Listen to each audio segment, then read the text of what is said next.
खोल गेट खोल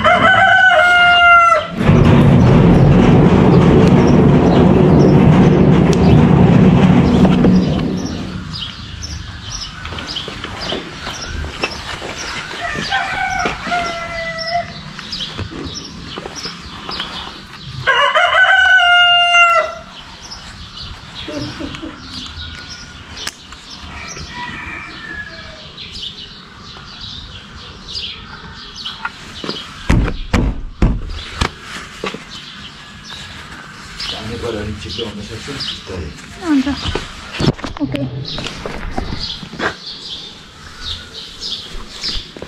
अब धुलोको बाटो सुरु भयो जुन फोटो भिडियो गर्दैछु हजुरले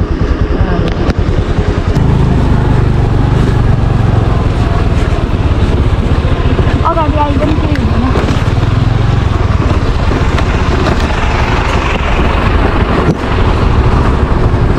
कस्तो ओह्रालो भएको छ क्या यो झन् साह्रो यो भयो पानी डरै त परेको छ नि पारी हेर्छ त होइन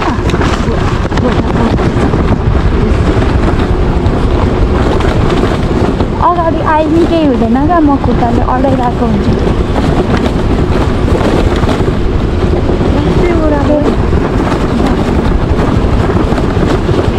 क्या म अस्ति आउँदाखेरि घुटु गर्छ स्कुटर अनि यस्तो पछाडि फर्केर हेर्छु त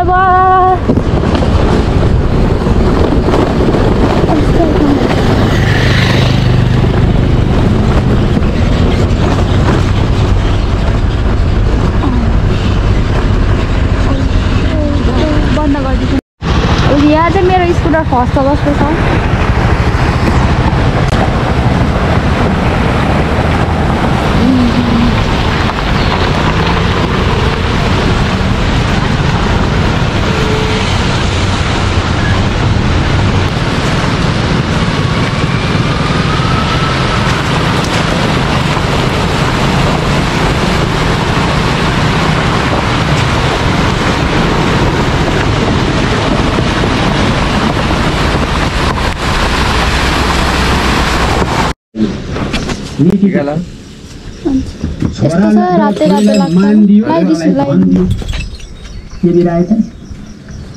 अहिले छोरीलाई धन पनि मान पनि उसिरहेको भन्न थालिएको छ न फेरि साध्यवाला त खै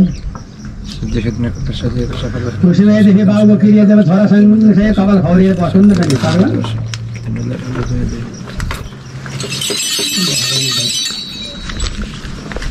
मैले टिका लगाएँ यहाँसम्म चाहिँ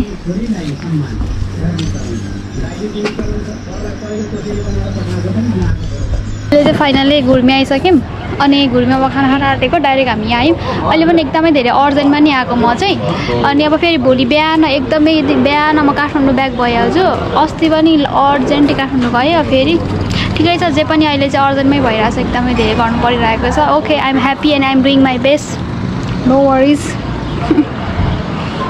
यस्तो धेरै गर्मी छ नि ओके अब हामी खाना खान्छौँ सायद मेबी अब घरमै भेट हुन्छ होला तपाईँ हाम्रो हामी खाना खाइसक्यो अब हामी यहाँबाट लाग्नुपर्ने हुन्छ हामी 11 बजे आइपुगेको अहिले चाहिँ 11 बजे तर हामी सायद 10:30 बजेतिर चाहिँ यहाँ आइपुगेको थियो होला सो सुपर फास्ट यहाँबाट चाहिँ हामी 5 बजे हिँडेको घरबाट चाहिँ काठमाडौँ रुमबाट चाहिँ अब सायद 1 बजेतिर चाहिँ पुग्छ होला यति भारी स्कुटर बोक्नु नसके स्कुटरको के काम दुनियाँ छक्क परिसक्यो आज कति जले ल्याउँछन् के ओके साथीहरू अहिले चाहिँ ठ्याक्क बेलुकाको समथिङ कति बज्यो होइन 9-10 बज्यो यतिखेर भिडियो एडिटिङ गर्दैछु किनभने म ठ्याक्क घर चाहिँ 1:52 1:52मा घर आइपुगेको थिएँ अनि I have a lot of work अनि सो म मेरो बजार जाने काम थियो अनि त्यही भएर म बजार गएँ अनि आफ्नो काम सकाएँ अनि मकैको फर्स्ट डोज चाहिँ हामीले बिसादी अस्ति नै लगाइसकेको थियो अनि अहिले चाहिँ अति नै फेरि किरा लागेको रहेछ अनि त्यो बिसादी ल्याएर दिदी भाइ बहिनीहरूलाई भेला पारेर अनि त्यो लगाइसक्यौँ। सो आइ एम बिजी भएँ म, त्यही भएर भिडियो कन्टिन्यू गर्न सकिनँ। इन्ड चाहिँ अहिले गर्दैछु। लास्ट टाइम म अर्जेन्टिना काठमाडौँ गएको थिएँ। इफ मेरो प्रिभियस ब्लग हेर्नुभएको थियो भने obviously you guys are not. अनि अहिले फेरि म अर्जेन्टली आज आउनै पर्ने भयो। अनि अब फेरि अर्को कुरा, भोलि चाहिँ म फेरि काठमाडौँ पुग्नु नै पर्ने हुन्छ। म भोलि चाहिँ काठमाडौँ नै पुग्छु, तर भोलि चाहिँ म जान्छु गाडीमा। लास्ट टाइम चाहिँ मैले स्कुटर किन लिएँ भन्दा I have to reach Kathmandu एकदम छिटो होइन, विथिन 2 बजेतिर पुग्नुपर्ने हुन्छ, 1:30 बजेतिर। अनि त्यही भएर चाहिँ गाडीमा असम्भव थियो। अनि त्यही भएर आई टुक माई स्कुटर। अनि अब चाहिँ यहीँ छोड्छु, यहाँ घरमा चाहिन्छ। अनि काठमाडौँमा अब चाहिँ गाडीमा जाँदा मलाई इट्स ओके हुन्छ। त्यही भएर यहाँ यस्तै हो, मेरो एकदम भागदौडको जिन्दगी चलिरहेछ अहिलेको समयमा चाहिँ होइन। अनि जसले मलाई मोटिभेट गरिरहनु भएको छ, सपोर्ट गरिरहनु भएको छ, I am very thankful to those guys and those respected person सबैजनालाई। अनि भनिन्छ नि अब एउटा मैले लाइन सुनेको थिएँ क्या, जिन्दगीको कुनै मोडमा भेटियो भने सफलताका कुराहरू असफलताका कुराहरू समथिङ यस्तै सुनाउला भनेर। या सेम थिङ मेरो लाइफमा पनि भेट होला कुनै दिन होइन, सफलता या असफलता हौला, राम्रो नराम्रो हौला, कुनै न कुनै दिन सेयर गर्ने तपाईँहरूसँग नि हो। ढुक्क रहनुहोस्, अहिले हाल चाहिँ मेरो भागदौडको जिन्दगी नै चलिरहेछ, यति नै बुझिदिनुहोस्।